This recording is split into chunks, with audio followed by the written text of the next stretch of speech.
C'est quelle date aujourd'hui, les amis? 26. On est le 26 octobre 2020. Parce qu'il faut toujours dater nos événements. Donc, on va dans la gestion de stock. C'est ce que j'appelle le niveau 2 au niveau de la tenue. Parce que la tenue de stock, on contrôle que les quantités.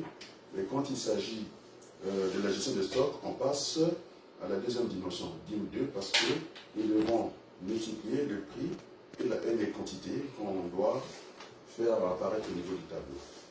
Et donc la définition, on va la lire assez rapidement, ce n'est pas le plus important. Après, il faut comprendre dans le programme. Alors, je pense qu'il peut filmer. La plupart des gens, ils s'arrêtent au niveau de la valeur. Mais nous, on va essayer d'aller un peu plus loin. Hein? C'est bien toujours d'affoler la meute, non? Bon, ils sont costauds, les stagiaires. C'est des bacs, on va dire, -1, -2. Mais ils seront formés pour qu'ils deviennent des bacs plus supérieurs. Parce que ce que le marché de l'emploi, les diplômes, c'est vrai, c'est un niveau, c'est une petite jauge, mais ça ne répond pas à la question du marché du travail. Le marché du travail pose la seule question. Je cherche quelqu'un qui peut travailler sur Excel, qui peut me faire un programme sur le coût moyen pondéré, c'est le faire. Si vous savez le faire, vous passez votre diplôme, vous pouvez garder ça dans la poche. Donc, ce n'est pas le diplôme ici, c'est le savoir-faire. Et donc, les amis, ça s'arrête ici.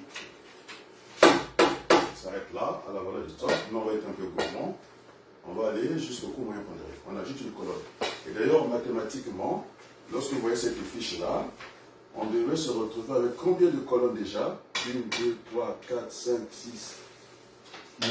1, 2, 3, 4, 5, 6, 7, 8, 9, 10. J'ajoute ce qui n'a pas indiqué ici, la nature de l'opération, c'est-à-dire le document. Ça fait 10. Nous sommes à combien?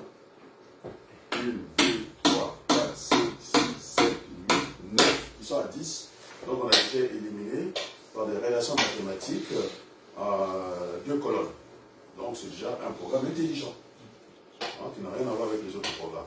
Et puis pour bien marquer le coût, eh bien, nous sommes allés calculer cette division-là. Alors on va corriger l'exercice.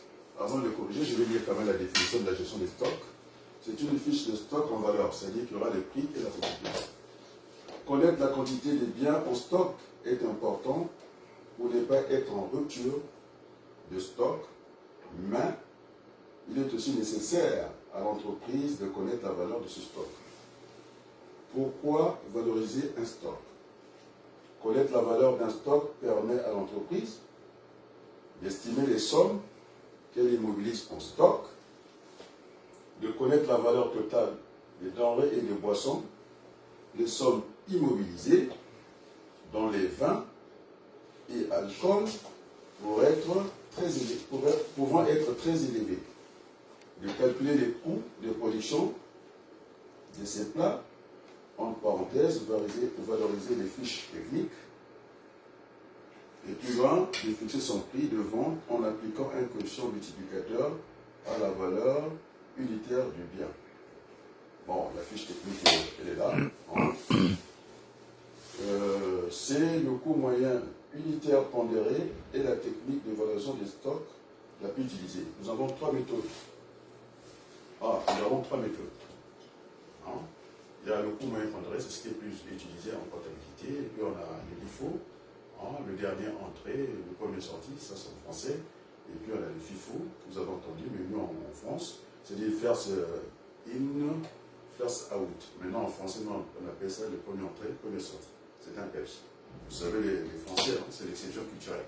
On n'est pas là à suivre toujours les anglophones bêtement. Nous avons notre, comment on appelle ça, notre langage de métier. Et donc, on va utiliser le français. On appelle ça, comment on appelle ça, terminologie. Voilà, nous définissons notre terme en français. D'accord? Alors, dans la formule est posée ici, le coût unitaire moyen pondéré, c'est le coût unitaire, non, c'est le coût du stock initial, plus le coût des entrées de la période, on met le grand barre, sur la quantité du stock initial, plus la quantité des entrées de la période. Bon, alors, maintenant, on rentre dans ce qu'on appelle la programmation. Donc, je pense que nous avons programmé, non? Est-ce qu'Adrien, il a triché ici? Je pense que la réponse est non. Je suis venu juste vous distribuer les documents. Et donc, on s'est battu ici avec les deux documents. L'autre document, je pense, c'était... je peux le récupérer, un document pour les montrer à l'assistance du moins. C'était le document de l'AFSTRAL, sans faire la publicité, de l'école des transports de référence, AFSTRAL.